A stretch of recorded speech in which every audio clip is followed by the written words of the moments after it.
An update on Stardom's involvement in this year's Forbidden Door pay-per-view alongside All Elite Wrestling and New Japan Pro Wrestling. Roosh quits AAA. Chris Statlander comments on the possibility of facing Saraya in London at Wembley Stadium at this year's All In event. The Bunny hopes to be returning to AEW in the near future. Sabu opens up on who contacted him regarding his Double or Nothing pay-per-view role. Tay Mello and Sammy Guevara revealed the gender and name for their first child. Sandra opens up on her AEW retirement, and Trench and Parker Boudreaux are currently dealing with injuries.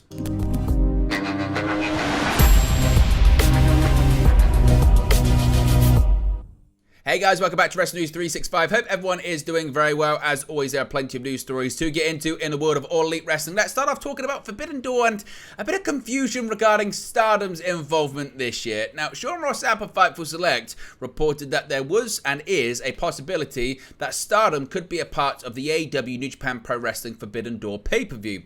Fightful Select were reporting that they had learned that Stardom and All Elite Wrestling have had conversations about the possibility of integrating Stardom talent into the highly anticipated Forbidden Door show. Those that Fightful have spoken to from both sides indicated that there have been some hurdles, but specifically Toni Storm was mentioned as a name for a Stardom talent to face off against.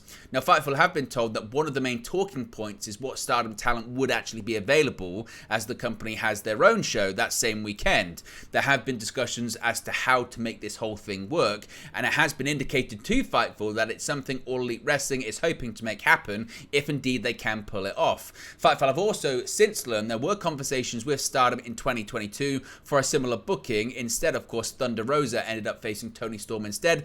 But this is where it gets really interesting, because Dave Meltzer went on Wrestling Observer Radio and commented on this and really kind of poo-pooed the whole situation, but a lot of it wasn't factually accurate and didn't make a ton of sense. So Meltzer went on Wrestling Observer Radio and said, quote, "There's been some talk regarding Stardom and Forbidden Door, and there's nothing going on there. This is from Stardom. First of all, none of the Stardom women have Canadian visas, so even if they wanted to do something, it would have to be rushed," end quote.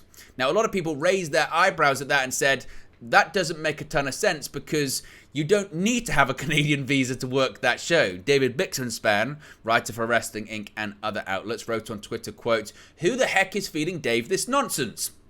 Pro wrestlers don't need work visas / work permits to work in Canada in the first place. It's why so many Americans work Canadian indies but not vice versa."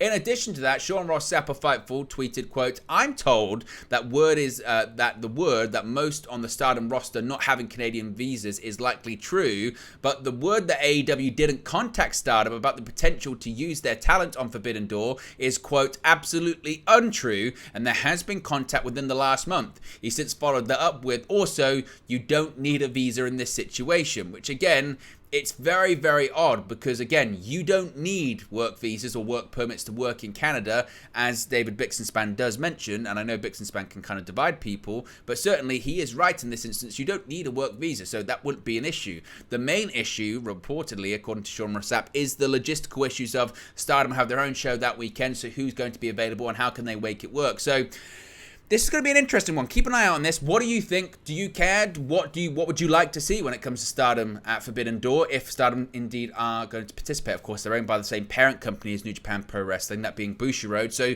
who would you like to see appear, and what match would you like to see happen if indeed they are going to be participating in that pay-per-view? Now, this is quite an interesting one regarding an All Elite Wrestling star that frequently appears in Mexico, maybe not so much going forward. Former Ring of Honor World Champion Roos officially became All Elite last year after he made several appearances for the company. Despite appearing for AEW, Roos remains an active member of the AAA roster, but that may no longer be the case. Per Roos's Facebook page via Lucha Blog on Twitter, Roos announced that he and his father, La Bestia del Ring, have quit the promotion and are back to being independents. Roos was scheduled to team alongside LA Park against Psycho Clown and Sam Adonis at Triple Mania 31 in Tijuana, with the losing team set to face off against each other in a mask versus hair match at Triple Mania Mexico City. Roos last appeared on the May 26 episode of AEW Rampage, where he teamed with Dralistico and Preston Vance in a losing effort to the Acclaimed and Billy Gunn. Roos recently faced off against Jungle Boy Jack Perry on AEW Dynamite, a match which led to his manager, Jose the Assistant, branding him too too dangerous for television on last week's Dynamite. Another AEW star recently made a AAA appearance recently, that being QT Marshall, but seemingly he's quit. So what do you think this means for Roosh? What do you think this means for him going forward in All Elite Wrestling? Does it have any effect? Most likely not, but what are your thoughts on this situation? Let me know your thoughts about that also in the comment section below. Now, AEW All In is coming up later on this summer at London's Wembley Stadium, and a recently crowned champion in AEW has said that it would be amazing to compete against Saraya, of course the UK's own Saraya, at Wembley Stadium for August 27's historic AEW All In event. In a recent interview with Nick Houseman of House of Wrestling, TBS champion Chris Statlander spoke about her excitement at competing in the UK for the very first time in her career. Quote, I think it's very, very exciting. One thing that's very exciting for me, I was like, I really hope that my recovery has made good to go before the show, because it's going to be my first time ever going to the UK. I was supposed to go a few years ago before I got signed with AEW, and then the day I was supposed to fly there, the Thomas Cook Airlines shut down completely. It was such a nightmare, and I wasn't able to go. With All In, while All In will be Statlander's first time in the UK, for Saraya, it will be a homecoming. Later in the same interview, Statlander spoke of a potential match with the hometown hero, saying, quote, but yeah, if I get the chance to wrestle Saraya at Wembley, I think that would be an amazing thing. I would absolutely love to do that. That's a lot of pressure, you know. She's the hometown hero, but I'm the champion. So it's like, oh no, but I think it would be so much fun. I'd be willing to wrestle anybody at that show, but yeah, I never even thought of that as a possibility. I think that would be so, so cool though. While All In is still over 2 months away, many fans have been fancy booking matches they would like to see, with many including fellow British stars such as Will Ospreay. Despite being outspoken in his desire to appear on the Monumental show, the former IWGP United States champion responded to rumours of an appearance, hinting that nothing yet was planned. Of course, the moment that any matches are officially announced, we'll let you know. But regarding All In as well, it's been already a very successful event for AEW, over 65,000 tickets being distributed, but there has still been some criticism regarding it. And in this conversation with Nick Houseman about All In, Chris Statlander would take a moment to speak on the perception of the event since its announcement from AEW President Tony Khan, questioning how anyone, AEW fan or not, could perceive the event in a negative light. She explained, quote, I just don't understand how people see any of this as a negative. Any sort of wrestling having a big show and doing well with it is just a win for the business on all accounts. I think sometimes people take things too seriously when it comes to defending certain things. Either way, what I'm saying is I think it's a very exciting thing, and I just hope a lot of people are able to see the positive aspects of pulling something like this off. And despite early detractors suggesting AEW would struggle to fill Wembley Stadium, ticket sales have been already extremely impressive thus far, with over 65,000 tickets being sold. The strong sales have led to AEW announcing that more were going to be made available, including those at floor and lower bowl level. The overall capacity for All In was previously said to be near 74,000. However, that number may well increase the closer we get to August 27. After almost a year-long injury hiatus, Statlander returned at May 28's Double or Nothing pay-per-view, defeating previously 60-0 champion Jade Cargill for the TBS Championship. So what are your thoughts? Who do you think Saraya is actually going to face off against at All In? Let me know your thoughts on that too. Now, keeping with the females in All Elite Wrestling, AEW's The Bunny has been out of action with an injury since her match with Jamie Hayter on the February 8th episode of AEW Dynamite. Bunny suffered an injury during the match, which led to the match ending early, with The Bunny not wrestling a match since then. AEW star The Butcher appeared on Josh Nation's Punch-Out podcast, where he spoke about The Bunny amid her absence. Butcher confirmed that Bunny broke her orbital bone during the match, before saying he's sure she's going to be back soon. He said, quote, she, like, hurt her orbital. She broke her orbital, yeah, she's doing really good. I'm sure she's going to be back soon. That's the thing, is when something like that, I think she came from an injury too, so she got injured for a bit, then had a couple of matches, got injured. That's got to crush your confidence, you know what I mean? But the good thing is, since she's been gone, we've been kind of building up this new little faction thing up, so when she comes back, it will be awesome. The Butcher and the Blade have aligned with Kip Sabian and Penelope Ford on AEW television in recent months, so it would appear that the Bunny will be part of that faction once she is ready to return indeed. Sabu was at Double or Nothing, wasn't out there for long, but still went through a table, following his rather strange cameo role at Double or Nothing in the unsanctioned match between Adam Cole and Chris Jericho. Sabu has revealed who was behind the whole thing. Reflecting on his brief tenure in All Elite Wrestling whilst taking part in a virtual signing with Golden Ring Collectibles, the ECW legend shared how the whole thing came about. He said, quote, about a week before the Wednesday when I did the first appearance for AEW, and by Wednesday, the Wednesday before the Wednesday, I did the Dynamite appearance. I think it's Dynamite. Doesn't even know what the show's called. Chris Jericho called me. Actually, we chatted a little bit, and then he called me back and said, hey, I got an idea. I said, okay. And then he called me on the phone and said, I got an idea. Adam called me, boom, boom, boom, this, that, the other thing. He goes, we'll bring you out as a surprise if you want to do it. I go, yeah.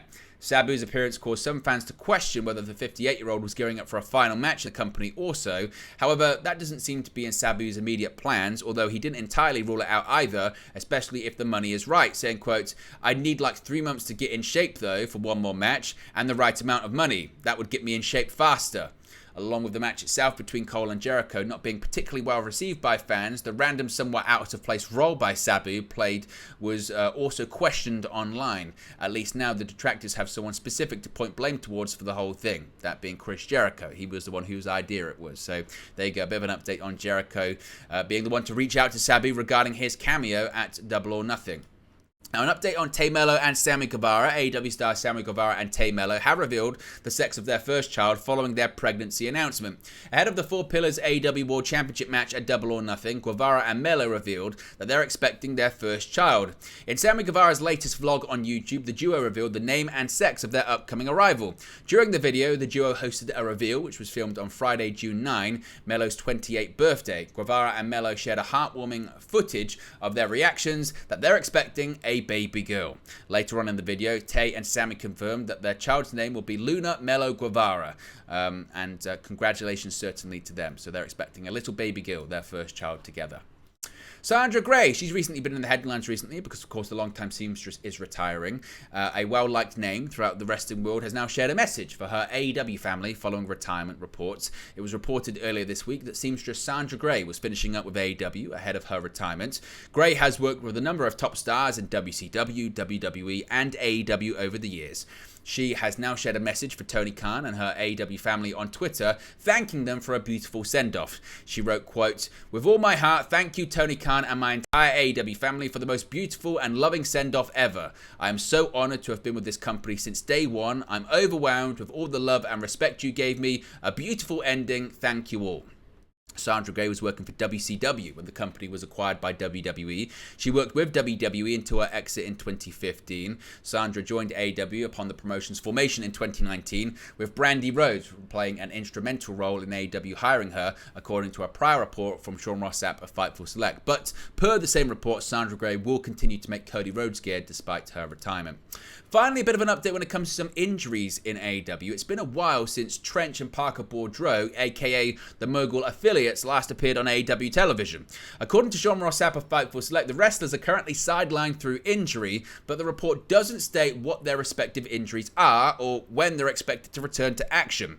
Prior to their current hiatuses, Boudreaux and Trench served as Swerve Strickland's stablemates. Since they've been taken off television, however, Strickland has paired up with the Embassy stable, Brian Cage, Prince Nana, Korn, and Tio Leota, easy for me to say, to form a new faction called the Mogul Embassy. It's currently unknown if Boudreaux and Trench will join the group when they return to action. In the past, Strickland has been open about his desire to mold the rising AEW stars. The Mogul stated that he feels pressured to turn them into a formidable force and help Boudreaux break free from his comparisons to Brock Lesnar. However, only time will tell if he's successful in turning Trench and Boudreaux into the next big things, wink wink, in AEW. Boudreaux's last televised match saw him team up with Strickland to take on Keith Lee and Dustin Rhodes on the March 3rd edition of AEW Rampage. Trench, meanwhile, is actually yet to officially make his in-ring debut, though he was reportedly training before his current injury put him on the shelf. Before joining AEW, Trench was a professional baseball player who had a stint with the Tampa Bay Rays. Boudreaux, on the other hand, previously competed in WWE NXT as Harland before he was released in 2022. So there you go, guys. This latest AEW news for you. Be sure to smash a like on the like button. Be sure to subscribe, bottom right-hand corner. Let me know your thoughts, as always, in the comment section below, and I'll speak to you again very, very soon. Hey guys, thank you for watching, listening, streaming, or however you come across this video today. Be sure to click on the video on the right there to watch our next video, or click the bottom there to subscribe, or the bottom right hand corner. Thank you very much, and I'll speak to you again very soon.